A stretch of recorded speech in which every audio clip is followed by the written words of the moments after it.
بات کریں گے. ولید اقبال صاحب, آپ نے سنا دونوں تینوں کا موقف, تو اگر اپوزیشن اندرونی بحران کا شکار ہے تو حکومت بھی اندرونی بحران کا شکار ہے. تو آپ کو کیا لگتا ہے کہ اس طرح اگر پی ڈی ایم کے کچھ نہ کرنے سے بھی آپ کی حکومت پنجاب میں خاص کر کے وفاق میں ڈیوائیڈ نہیں ہے اور تو تقسیم کا شکار نہیں ہے اس وقت؟ بالکل ایسا کوئی سلسلہ نہیں ہے جی, بلکہ ہم تو اس بات پہ بڑی ہمیں روز روشن کی طرح واضح ہے ہم پہ کہ اپوزیشن اور پی ڈی ایم بالکل جو ہے ان کا, کچھ لوگ کہتے ہیں غبارے سے پھونک نکل گئی ہے, میں تو کہتا ہوں غبارہ پھٹ چکا ہے ان کا, اب کوئی اور غبارہ ان کو تلاش کرنا پڑے گا. جس طرح سے تتر بتر ہو رہے ہیں, کوئی شو کاز نوٹسز پھاڑے جا رہے ہیں, شو کاز نوٹسز بھیجے جا رہے ہیں. میں تو اب پچھلے چند دنوں سے یہی عرض کر رہا ہوں ان کے حوالے سے, اپوزیشن کا جہاں تک تعلق ہے, اور میں پی ٹی آئی کے اگر آپ جو سو کالڈ اندرونی اس پہ آپ کہہ رہی ہیں اس پہ بھی آتا ہوں. دیکھیں جی, اب 20-22 کتنے مہینے رہ گئے ہیں اگلے عام انتخاب میں. ان کو فیصلہ یہ کر لینا چاہیے کہ انہوں نے الیکشن لڑنا ہے یا آپس میں لڑنا ہے, کیونکہ اس وقت وہ آپس میں ہی لڑ رہے ہیں. اور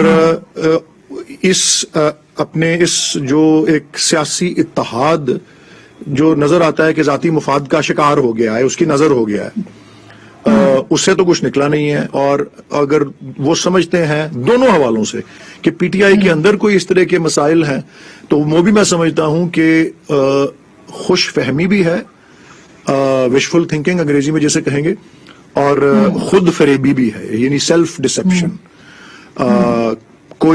میں اس بات کا, اور آئی ایم سوری, میں تھوڑا سا 1 منٹ کے لیے, بالکل مجھے چاہیے تھا ابتدا میں ہی کر لیتا. آئی رحمان صاحب کو میں پرسنلی جانتا تھا, اور بہت it's a great sorrow to me personally, and سب جو پولیٹیکل ایکٹیوسٹ ہوتے ہیں, جس طرح کی وہ ہیومن رائٹس کی آواز تھے, اور جس طرح کا ان کا بڑا اصولی موقف تھا, اور میں تو ایک طرح کی شفقت پدری والا میرا ان سے ریلیشن تھا. تو بہت اللہ تعالیٰ ان کو غریق رحمت کرے. یہ تعداد آپ جو بات کر رہی ہیں, دیکھیں جی, کسی قسم کا یہی اشارہ ہے نا عدم اعتماد کا سینٹر میں یا پروونس میں.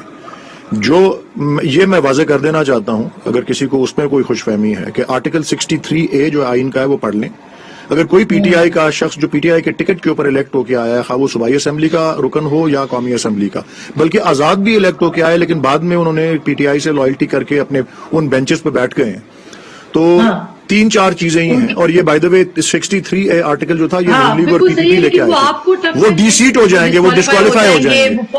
فارورڈ بلاک ووٹ نہیں دے سکتے, فارورڈ بلاک بنا سکتے ہیں, بجٹ کی منظوری میں وہ بڑے کام آ سکتے ہیں. نہیں, بجٹ کی منظوری بھی شامل ہے ان چیزوں میں. آسما شیرازی صاحبہ, میں آپ کو عرض کر دوں, آئینی ترمیم, بجٹ کی منظوری اور اعتماد یا عدم اعتماد کا ووٹ, یہ 3 چیزیں ہیں جو article 63A of the constitution کی زد میں آتی ہیں. اگر اس میں کوئی بھی اپنی پارٹی کے خلاف کوئی ووٹ دے یا ایبسٹین کرے تو وہ ڈی سیٹ ہو جاتا ہے. سو مجھے خیال ہے کہ ان کو پتا ہے. چلیں اپنے, دیکھیں جہانگیر ترین صاحب کا میں بھی بڑا احترام کرتا ہوں. میں آپ کو یہ بھی عرض کر دوں, میں سینٹ کا الیکشن کنٹیسٹ کر کے آیا تھا, یہ ابھی تو ان اپوزڈ ہو گیا تھا نا پنجاب میں, اور جہانگیر ترین صاحب کی جو ہمشیرہ ہیں سیمی یزدی صاحبہ, میں اور وہ اکٹھے الیکٹ ہوئے تھے نومبر 2018 میں, اور بڑے کم مارجن سے, ہمارا 8 ووٹ کا ہمارا مارجن تھا. اور ترین صاحب میں سمجھتا ہوں بہت مؤثر تھے.